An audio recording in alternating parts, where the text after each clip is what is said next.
ಮೊನ್ನೆ ವರದಿ ಆದಾಗ ಆಶ್ಚರ್ಯ ಆಯಿತು. ಇಲ್ಲಿ ಇವತ್ತು ಆಂದೋಲನ ಪತ್ರಿಕೆ ನೋಡಿದೆ, ಇಡಿ ಅವರು ಸುಮಾರು 4,091 ಚಿಲ್ಲರೆ ಸೈಟನ್ನು ಕೊಟ್ಟಿದ್ದಾರೆ ಅಂತಕ್ಕಂಥದ್ದನ್ನು ಸಹ ಹೇಳಿದ್ದಾರೆ. 2,800 ಕೋಟಿ ಅಕ್ರಮ ಆಗಿದೆ ಅಂತಕ್ಕಂಥದ್ದನ್ನ ಹೇಳ್ತಾ ಇದ್ದಾರೆ ಮೇಲ್ನೋಟಕ್ಕೆ. ಇದೆಲ್ಲವನ್ನು ನೋಡಿದ್ರೆ ದೊಡ್ಡ ಭ್ರಷ್ಟಾಚಾರ ಇಲ್ಲಿ ಕಾಣಿಸ್ತಾ ಇರತಕ್ಕಂಥದ್ದು ನಿಮಗೆಲ್ಲ ಗೊತ್ತಿದೆ.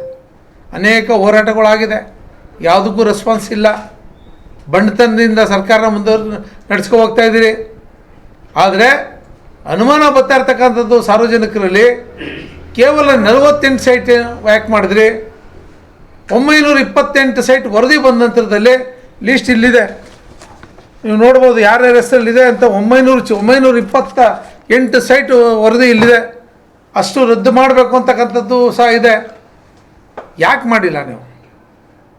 ಇದರಲ್ಲೇನಾದ್ರು ಜುನಿಯನ್ ಇದ್ದರೆ ನೀವು ತನಿಖೆ ಮಾಡಿ ಯಾರ್ಯಾರು ಸತ್ಯತೆಯನ್ನು ಅದನ್ನು ಪರೀಕ್ಷೆ ಮಾಡಿ, ಯಾರು ಜೂನಿಯನ್ ಇದ್ದಾರೆ, ಯಾರು ಲ್ಯಾಂಡ್ ಓನರ್ಸ್ ಇದ್ದಾರೆ, ಯಾರಿಗೆ ಸರ್ಕಾರದಿಂದ ಆಜ್ಞೆಯಲ್ಲಿ ಅವ್ರು ಕೊಡೋಕ್ಕೆ ಅವಕಾಶ ಇದೆ ಅವ್ರು ಕೊಡಿ, ನಮ್ಮದೇನು ಅಭ್ಯಂತರ ಇಲ್ಲ. ಲ್ಯಾಂಡ್ ಲೂಸರ್ ಕೊಡಬೇಕಾಗುತ್ತೆ, ಕೊಡಿ, ನಾವೇನು ಅದಕ್ಕೆ ಅಬ್ಜೆಕ್ಷನ್ ಮಾಡೋದಿಲ್ಲ. ಯಾವ ಮಧ್ಯವರ್ತಿಗಳು ಅತಿ ಹೆಚ್ಚು ನಿವೇಶನಗಳು ಪಡೆದಿರ್ತಕ್ಕಂಥವರು ಮಧ್ಯವರ್ತಿಗಳು. ಸಿದ್ದರಾಮಯ್ಯನವ್ರದ್ದು 14 ಸೈಟ್ ಇರ್ಬೋದು, ಆದರೆ ಬೇರೆಯವ್ರದ್ದು ನೋಡಿದ್ರೆ ಭಯ ಆಗುತ್ತೆ. ಒಬ್ಬೊಬ್ಬರ ಹೆಸರಲ್ಲಿ ಎಷ್ಟೆಷ್ಟು ಸೈಟ್ ಕೊಟ್ಟಿದ್ದಾರೆ.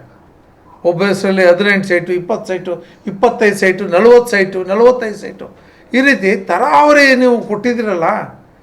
ಇದು ಕೂಡಲೇ ಸರ್ಕಾರಕ್ಕೆ ಶಕ್ತಿ ಇದ್ದರೆ, ಸರ್ಕಾರ ಪ್ರಾಮಾಣಿಕವಾಗಿ ನಡ್ಕೊತದೆ. ನಮ್ದು 14 ಸೈಟ್ ಕೊಟ್ಟ ತಕ್ಷಣ ನಮ್ಮದು ಮುಗಿದೋಯ್ತು ಅಂತಕ್ಕಂಥ ಪ್ರಾಮಾಣಿಕತೆ ತೋರಿಸೋದಲ್ಲ. ಕೇವಲ 48 ಸೈಟನ್ನು ರದ್ದುಪಡಿಸ್ಬಿಟ್ಟು ನೀವು ನಮ್ಮ ಸರ್ಕಾರ ಸತ್ಯವಂತರ ಸರ್ಕಾರ ಅಂತ ಹೇಳುವಂಥದ್ದಲ್ಲ. ನಿಮ್ಮ ಅಧಿಕಾರಿಗಳು ಕೊಟ್ಟಿರ್ತಕ್ಕಂಥ ವರದಿ, ಅದೇ ನಿಮ್ಮ ಅಧಿಕಾರಿಗಳು ಲೆಟ್ರ್ ಬರೆದ್ರು 2023 ಮಾರ್ಚಲ್ಲಿ. ಅದಾದ ನಂತರದಲ್ಲಿ ನಡೆದಿರ್ತಕ್ಕಂಥ ಅಕ್ರಮ ಜಾಸ್ತಿ, ಯಾರಿಗೂ ಕೇರ್ ಮಾಡಲಿಲ್ಲ. ಆಯುಕ್ತರು ಮನಸೋಇಚ್ಛೆ ನಿವೇಶನಗಳು ಕೊಟ್ಟಿದ್ದಾರೆ. ಅದಕ್ಕೆ ಯಾರು ಹೊಣೆ? ದಯವಿಟ್ಟು ಕೂಡಲೇ ಏನು ಸರ್ಕಾರದಿಂದ ಏನು ಪ್ರಧಾನ ಕಾರ್ಯದರ್ಶಿಗಳು ಲೆಟ್ರ್ ಬರೀತಾರೆ, ಲೆಟ್ರ್ ಬರೋದು ನಂತರದಲ್ಲಿ ಆದಂಥ ನಿವೇಶನಗಳು 100% ಫೇಕ್ ಆಗಿರ್ತಕ್ಕಂಥದ್ದು. ಅನೇಕಾರು ಜನರುಗಳು ಇಲ್ಲಿ ನಮ್ಮ ಹತ್ರ ಸಣ್ಣ ಒಂದೆರಡು ಉದಾಹರಣೆಗಳನ್ನು ನಾವು ಕೊಡ್ಬೋದು. ಆಲಮ್ಮ ಅಂತಕ್ಕಂಥವರು ಸುಮಾರು ಸರ್ವೆ ನಂಬರ್ 257 ಪಾರ್ಟ್ ಜಿ 1981 ಇಸ್ವಿನಲ್ಲೇ ಅಂತಿಮ ಅಧಿಸೂಚನೆ ಸಹ ಆಗ್ತದೆ. ಕೋರ್ಟ್ಗೆ ಠೇವಣಿಯನ್ನು ಸಹ ಕಟ್ತಾರೆ, ಪ್ರಾಧಿಕಾರದಿಂದ ಠೇವಣಿಯನ್ನು ಇಟ್ಟಿರ್ತಾರೆ. ಅದಾದ ನಂತರದಲ್ಲಿ 2006ರಲ್ಲಿ ಸೂರಜ್ ಮಲ್ ಅಂತ ಅವನು ಪರ್ಚೇಸ್ ಮಾಡ್ತಾನೆ. ಯಾರ ಹತ್ರ? ಆಲಮ್ಮನ ಹತ್ರ. ಯಾವ ರೀತಿ ಪರ್ಚೇಸ್ ಮಾಡ್ತಾನೆ? ಒಂದು ಕಡೆ ಅದೇ ಅಂತಿಮ ಅಧಿಸೂಚನೆ ಹೊಡಿಸಿದ್ರಿ, 61 ಆಗಿದೆ, 41 ಆಗಿದೆ, 61 ಆಗಿದೆ, 61 ಆಗಿದೆ. ಅದಾದ ನಂತರದಲ್ಲಿ 2006ರಲ್ಲಿ ಸೂರಜ್ ಮಲ್ ಹೆಂಗೆ ಪರ್ಚೇಸ್ ಮಾಡ್ತಾನೆ? ಅದಾದ ನಂತರ 2022ರಲ್ಲಿ ತುಳಸಿರಾಮ್ಗೆ ಅಧಿಸೂಚನೆ ಕೊಡ್ತಾರೆ, GP ಕೊಡ್ತಾರೆ. GP ಕೊಟ್ಟಂಥದಕ್ಕೆ ಅದಾಯ್ತದೆ. ಅದಾದಮೇಲೆ ಸನ್ಮಾನ್ಯ ದಿನೇಶ್ ಅವರು ಅವ್ರಿಗೆ ನಿವೇಶನಗಳನ್ನ ಹಂಚಿಕೆ ಮಾಡ್ತಾರೆ.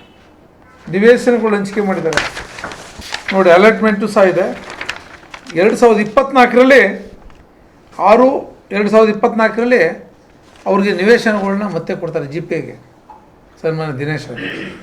ಯಾವ ರೀತಿ ಒಂದು ವ್ಯವಸ್ಥೆ, ಯಾವ ರೀತಿ ಇದೆ, ಪ್ರಾಧಿಕಾರ ಹೆಂಗೆ ನಡೀತಾ ಇದೆ? ಇದು ಉದಾಹರಣೆ ಯಾಕೆ ಕೊಡ್ತಾ ಇದ್ದೀನಿ ನಿಮಗೆ ಅಂದರೆ, ಮೊನ್ನೆ ನಿಮ್ಮ ಟಿ ವಿನಲ್ಲೇ ನೀವು ಅದನ್ನು ತೋರಿಸಿದ್ದೀರಿ. ನಾಗರಾಜ್ಗೆ ಗೊತ್ತೇ ಇಲ್ಲ, ಅವನಿಗೆ ಎಷ್ಟೋ ಸೈಟ್ 53 ಸೈಟ್ಗಳು ನಿವೇಶನ ಕೊಟ್ಟಿರೋದು. ಇಲ್ಲೂ ಸಹ ಸುಮಾರು 80,000 ಸ್ಕ್ವೇರ್ ಫೀಟು ಇಲ್ಲಿ ಕೊಡುವಂಥದ್ದು ಇವ್ರಿಗೆ, ಆಲಮ್ಮನವ್ರಿಗೆ. ಇದಕ್ಕೆಲ್ಲ ಇದೆಲ್ಲವನ್ನು ನೋಡಿದಾಗ ಬ್ರಹ್ಮಾಂಡ ಅಕ್ರಮ ನಡೀತದೆ. ಇದನ್ನು ಸರಿಪಡಿಸೋರು ಯಾರು? ಇವತ್ತು ತನಿಖೆ ವರದಿ ಬಿಡುಗಡೆ ಆಗಿದೆ. ಅದಾದ ಮೇಲೆ ಪ್ರಾಧಿಕಾರದ ಮೀಟಿಂಗಲ್ಲಿ ಏನು ಹೇಳಿದ್ರು? ಆ ವರದಿ ಬಿಡುಗಡೆ ಆಗಲಿ, ಆಮೇಲೆ ಕ್ರಮ ತಗೋತೀವಿ ಅಂತ ಹೇಳಿದ್ರು. ಕ್ರಮ ತಗೊಂಡ್ರ? ನೆಕ್ಸ್ಟ್ ಮೀಟಿಂಗಲ್ಲಿ ಕ್ರಮ ತಗೋತೀನಿ ಅಂದರು. ನೆಕ್ಸ್ಟ್ ಮೀಟಿಂಗ್ ಆಯಿತು, ಕ್ರಮ ತಗೊಂಡಿದ್ದಾರ ಪ್ರಾಧಿಕಾರದಲ್ಲಿ? ಇವೆಲ್ಲವೂ ಸಹ ಮೊದಲನೇ ಹಂತದಲ್ಲಿ ನನಗೆ ED ಅವರು ಮೊನ್ನೆ ಪತ್ರಿಕೆಯಲ್ಲಿ ಬಂದಿದೆ, ಆಂದೋಲನ ಪತ್ರಿಕೆಯಲ್ಲಿ. ಅದು ನಂಗೆ ಗೊತ್ತಿಲ್ಲ.